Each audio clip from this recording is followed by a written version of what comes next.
اس وقت ملک کی آبادی 121 کروڑ کے آس پاس پہنچ چکی ہے۔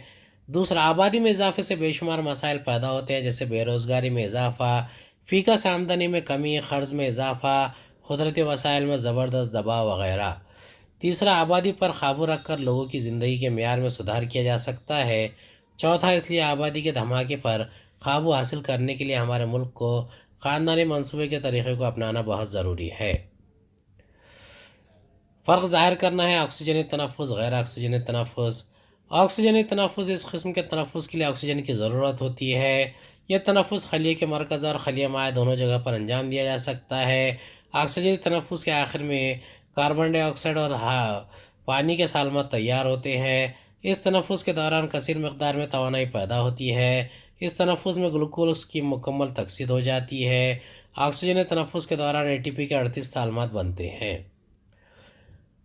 غیر آکسیجنی تنفس، اس قسم کے تنفس کے لیے آکسیجن کی ضرورت نہیں ہوتی۔ یہ تنفس صرف خلیہ کے خلیہ مائع میں ہی انجام دیا جاتا ہے۔ غیر آکسیجنی تنفس کے آخر میں کاربن ڈائی آکسائڈ اور C2H5OH تیار ہوتے ہیں۔ اس تنفس کے دوران قلیل مقدار میں توانائی پیدا ہوتی ہے۔ پانچواں، اس تنفس میں گلوکوز کی نامکمل یا جزوی تکثیر ہوتی ہے۔ چھٹا، غیر آکسیجنی تنفس کے دوران اے ٹی پی کے 2 سالمات بنتے ہیں۔ مساوی تقسیم، تخلیلی تقسیم۔ پہلا نکتہ ہے، مساوی تقسیم میں کروموزوم کی تعداد میں کس قسم کی تبدیلی نہیں ہوتی۔ 2 گنا خلیات 2 گنا ہی رہتے ہیں۔ مساوی تقسیم میں ایک خلیے سے 2 دختر خلیات پیدا ہوتے ہیں۔ تخلیلی تقسیم میں کروموزوم کی تعداد نصف ہو جاتی ہے، 2 گنا خلیات 1 گنا بن جاتے ہیں۔ دوسرا، تخلیلی تقسیم میں ایک خلیے سے 4 دختر خلیات پیدا ہوتے ہیں۔ مساوی تقسیم کی مرکزی تقسیم کے 4 مراحل ہوتے ہیں، جو کہ ابتدائی حالت، درمیانی حالت، مابعد حالت اور آخری حالت ہے۔ مساوی تقسیم کی ابتدائی حالت میں طویل نہیں ہوتی۔ مساوی تقسیم میں کروموزوم میں جینیاتی ملاپ نہیں ہوتا، کیونکہ ان میں مبادلہ نہیں ہوتا۔ تخلیلی تقسیم کے 2 بڑے مرحلے ہوتے ہیں، جو کہ تخلیلی تقسیم حصہ 1 حصہ 2 میں ہے۔ ہر حصے کے 4 ضمنی مرحلے ہیں: ابتدائی حالت، درمیانی حالت، مابعد حالت اور آخری حالت۔ تخلیلی تقسیم کی ابتدائی حالت کافی طویل ہوتی ہے۔ تخلیلی تقسیم میں ہم ترکیب کروموزوم میں جینیاتی ملاپ ہوتا ہے، کیونکہ ابتدائی حالت میں کروموزوم کے درمیان مبادلہ ہوتا ہے۔ غیر جنسی تولید، جنسی تولید، جس میں خلیوں کی مدد سے ہونے والی تولید غیر جنسی تولید کہلاتی ہے۔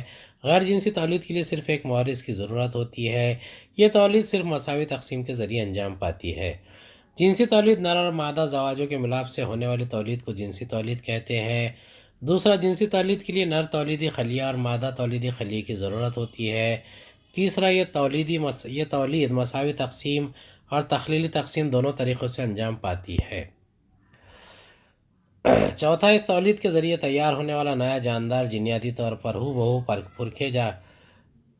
پرکھے جاندار کی طرح ہوتا ہے۔ تقسیم دوئی، تقسیم کثیر کلیہ و بعض پیدائش نباتی حصوں سے تولید، بیج کا اپجنا وغیرہ طریقے مختلف جانداروں میں نظر آتے ہیں۔ جنسی تولید، اس تولید کے ذریعے ہونے والے نیا جاندار جینیاتی نقطہ نظر سے اپنے مورث جاندار سے الگ ہوتا ہے۔ جنسی تولید 2 مرحلوں میں انجام پاتی ہے۔ پہلے، تخلیلی تقسیم سے ایکھرے زواجوں کی تشکیل ہوتی ہے۔ ایکھرے زواجوں کی باہر آوری سے 2 گنا جفتہ تیار ہوتا ہے۔ مساوی تقسیم کے لیے ذریعے جفتے سے جنین بنتا ہے اور جنین سے نیا جاندار پیدا ہوتا ہے۔ جنسی تولید میں ضمنی اقسام نہیں ہوتی۔ IVF طریقے کی وضاحت کیجیے۔ IVF یعنی ان ویٹرو فرٹیلائزیشن۔ دوسرا، جدید طبی میدان میں یہ ایک ایسی ٹیکنیک ہے جس کی بدولت بے اولاد زوجین بھی صاحب اولاد بن سکتے ہیں۔ تیسرا، یہ ٹیکنیک ان بے اولاد زوجین کے لیے فائدہ مند ہے جو منوی کی کم تعداد، بیض نلی میں رکاوٹ کے مسائل سے دوچار ہے۔ چوتھا، اس ٹیکنیک میں ماں کے بیضادان سے بیضہ حاصل کیا جاتا ہے اور امتحانی نلی میں مصنوعی طریقے سے شوہر کے منویہ سے اسے باہر آوری کی جاتی ہے۔ چونکہ باہر آوری ٹیسٹ ٹیوب میں کی جاتی ہے، اس لیے اسے ٹیسٹ ٹیوب بیبی بھی کہتے ہیں۔ تیار ہونے والے جنین کی مناسب وقت پر حقیقی یا متبادل ماں کے رحم میں تنصیب کی جاتی ہے۔ خطرے سے دوچار نسلوں میں کوئی 2 نسلوں کے جانداروں کی وضاحت کیجیے۔ خطرے سے دوچار نسلوں میں حساس نسلیں اور غیر متعین نسلیں وغیرہ کا شمار ہوتا ہے۔ حساس نسلیں، اس نسل میں شامل جانداروں کی تعداد بہت کم ہے اور تعداد مسلسل گھٹتے جا رہی ہے۔ مثلاً پٹے دار ٹائیگر، گیر کے شیر ببر۔ دوسرا ہے غیر متعین نسلیں، اس نسل کے جانداروں سے متعلق حقیقی معلومات دستیاب نہیں۔ یہ جاندار بہت حیادار ہوتے ہیں، عموماً کھلی جگہوں پر نظر نہیں آتے، مثال کے طور پر شیکڑ و گلہری۔ اگلا ہے جنسی صحت کی برقراری کے لیے آپ کون سی احتیاطی تدابیر اختیار کریں گے؟ اس کا جواب ہے جس میں دوسرے نظاموں کی طرح تولیدی نظام بھی ایک قسم کا عضوی نظام ہے۔ دوسرا، اس لیے ہر فرد کو جنسی صحت سے متعلق سائنٹیفک اور قابل اعتبار معلومات کا ہونا بہت ضروری ہے۔ تیسرا، اچھی تولید یا جنسی صحت کی برقراری کے لیے جسمانی صاف صفائی کے ساتھ ساتھ ذہنی صفائی بھی ضروری ہے۔ چوتھا، ہر شخص کو جنسی تعلقات کے دوران پھیلنے والے جنسی امراض ان کی احتیاطی تدابیر سے باخبر ہونا ضروری ہے۔ سن بلوغت سے قبل جنسی افعال انجام دینے سے بچنا چاہیے۔ پانچواں، بچپن میں کی ہوئی غلطیوں کا خمیازہ تاعمر بھگتنا پڑتا ہے اور ان غلطیوں سے جنسی صحت میں ناموافق تبدیلیاں واقع ہو سکتی ہے۔ چھٹا، ماہواری کے دوران مخصوص اعضاء کی صاف صفائی، جنسی اعضاء اور دیگر اعضاء کی صفائی اور طبی نقطہ نظر سے ان کی دیکھ بھال جنسی صحت کی برقراری کے اہم پہلو ہے۔ ساتواں، سماج میں زندگی گزارنے کے دوران ایک فرد کو جنسی بیماریوں کے مضر اثرات سے باخبر ہونا بہت ضروری ہے۔ غیروں سے جسمانی تعلقات قائم رکھنا اور احتیاطی تدابیر سے ناواقفیت دراصل جنسی طریقے سے پھیلنے والے امراض کو دعوت دینے کے مترادف ہے۔ مختلف معالجاتی جانچوں کے باوجود بے شمار زوجین اولاد سے محروم رہتے ہیں۔ اس حالت میں آپ کون سی انسدادی تدابیر تجویز کریں گے؟ پہلا ہے IVF، دوسرا ہے متبادل ماں سروگیٹ مدر، تیسرا ہے مادہ منویہ بینک۔ مختلف معالجاتی جانچوں کے باوجود بے شمار زوجین اولاد سے محروم رہتے ہیں۔ ان زوجین کو صاحب اولاد بنانے کے لیے مندرجہ ذیل میں سے کوئی ایک تدبیر اختیار کرنی ہوگی۔ IVF یعنی ان ویٹرو فرٹیلائزیشن جدید طبی میدان میں ایک ایسی ٹیکنیک ہے جس کا استعمال اس وقت کیا جاتا ہے جب زوجین منوی کی تعداد بیض نلی میں رکاوٹ کے مسائل سے دوچار ہوتے ہیں۔ ماں کے بیضہ دان سے حاصل کیے ہوئے بیضے کو ماں کے جسم کے باہر انتہائی نلیم مصنوعی طریقے سے شوہر کے منویہ سے باہر آور کیا جاتا ہے۔ تیار ہونے والے جنین کو مناسب وقت پر حقیقی یا متبادل ماں کے رحم میں نصب کر دیا جاتا ہے۔ متبادل ماں سروگیٹ مدر، عورتوں کے رحم میں جنین کی تنصیب کاری سے متعلق کوئی مسئلہ ہو تو کسی دوسری عورت کی مدد سے اس مسئلے کو حل کیا جا سکتا ہے۔ ایسی عورت کو متبادل ماں کہتے ہیں۔ اس طریقے میں حقیقی ماں کے بیضہ دان سے بیض خلیہ حاصل کر کے امتحانی نلی میں رکھا جاتا ہے، پھر شوہر کے منویہ سے ملاپ کر کے اس کی باہر آوری کی جاتی ہے۔ اس کے بعد تیار ہونے والے جنین کو متبادل ماں کے رحم میں نصب کر دیا جاتا ہے۔ مادہ منویہ بینک، کسی عورت کے شوہر میں منویہ کی پیداوار میں کسی قسم کی رکاوٹ ہو تو منویہ بینک سے منویہ حاصل کیے جا سکتے ہیں۔ منویہ بینک ایک ایسی جگہ ہے جہاں لوگ اپنے منویہ کا عطیہ کرتے ہیں۔ خواہش مند مرد کی مکمل جسمانی اور دیگر جانچ کے بعد حاصل کردہ منویوں کو جراثیم سے پاک صاف ماحول میں 0 درجہ حرارت پر ذخیرہ کر کے رکھا جاتا ہے۔ ضرورت مند زوجین اس مادہ منویہ کو حاصل کر کے IVF ٹیکنیک کے ذریعے اولاد پیدا کر سکتے ہیں۔ مادہ منویہ کے عطیہ دہندہ کا نام پوشیدہ رکھا جاتا ہے۔ کروموزوم کی ساخت کی صاف شکل بنا کر ذیل کے حصوں کو نامزد کیجیے۔ A سینٹرومر، P بازو۔ انسانی مادہ تولیدی نظام کی شکل بنائیے اور ذیل کے افعال کو نامزد کیجیے۔ بیض نالی، بیضہ دان، رحم۔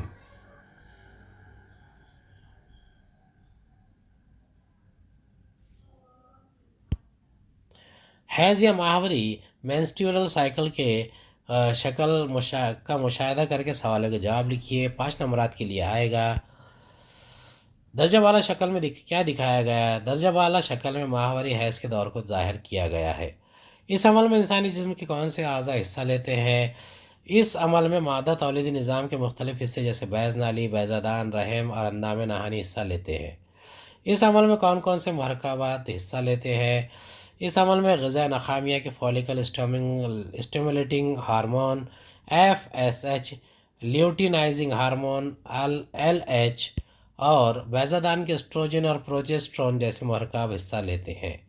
یہ تبدیلی کتنے دنوں کے وقفے سے بار بار ہوتی ہے؟ جواب ہے یہ تبدیلی ہر 28 سے 30 دنوں کے وقفے سے اپنے آپ کو دہراتی ہے۔ درجہ بالا عمل کے دوران خاتون کا جسم ناپاک ہوتا ہے، اسے دیگر لوگوں سے دور ہی رہنا چاہیے۔ اس بیان کے بارے میں آپ کی رائے کیا رائے ہے؟ یہ کہنا کہ ماہواری کے سبب خاتون کا جسم ناپاک ہو جاتا ہے بالکل غلط ہے۔ اسے کسی بھی حالت میں دیگر لوگوں سے دور نہیں رہنا چاہیے۔ یہ ایک قدرتی عمل ہے جس میں غیر باراور بیض خون کے ساتھ عورت کے جسم سے خارج ہو جاتے ہیں۔ اس عمل کے دوران خاتون کو مکمل آرام اور صحت بخش غذائی اجزاء کا استعمال کرنا چاہیے۔ یہ ایک تکلیف دہ مرحلہ ہے جس میں انفیکشن کا خطرہ رہتا ہے۔ خاتون کو ماہواری کے رکنے تک اپنے صحت پر خاص دھیان دینا چاہیے، اس لیے اس طرح کی اندھی تقلید اور غلط بیانی سے دور رہنا چاہیے۔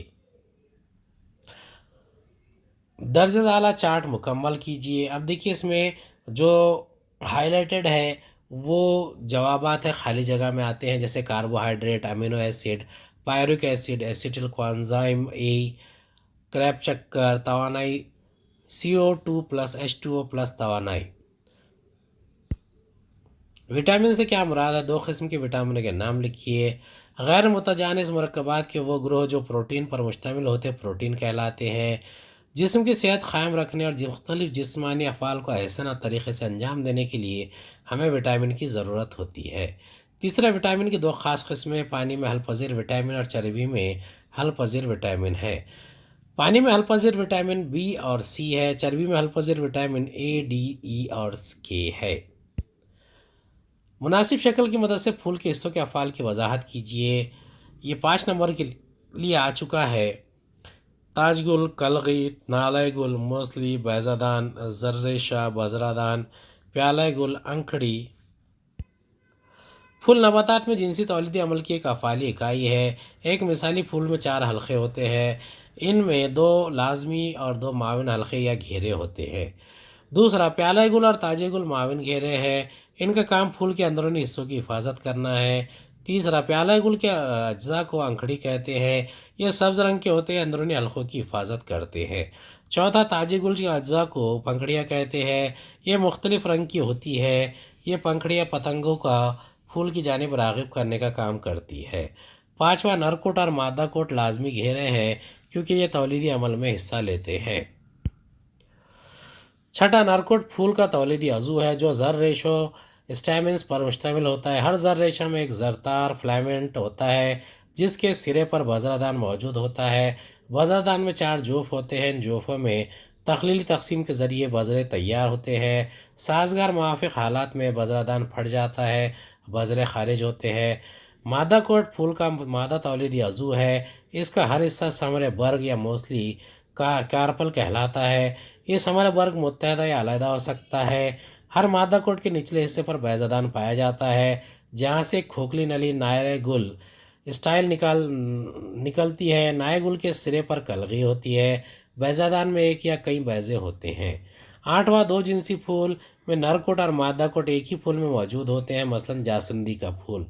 9واں، ایک جنسی پھول میں نر کوٹ یا نر پھول میں اور مادہ کوٹ مادہ پھول میں موجود ہوتے ہیں، مثلاً پپیتے کے پھول۔ امید ہے آپ کو ہمارا ویڈیو پسند آیا ہوگا۔ اگلے ویڈیو میں دوبارہ ملاقات ہوگی۔ خدا حافظ۔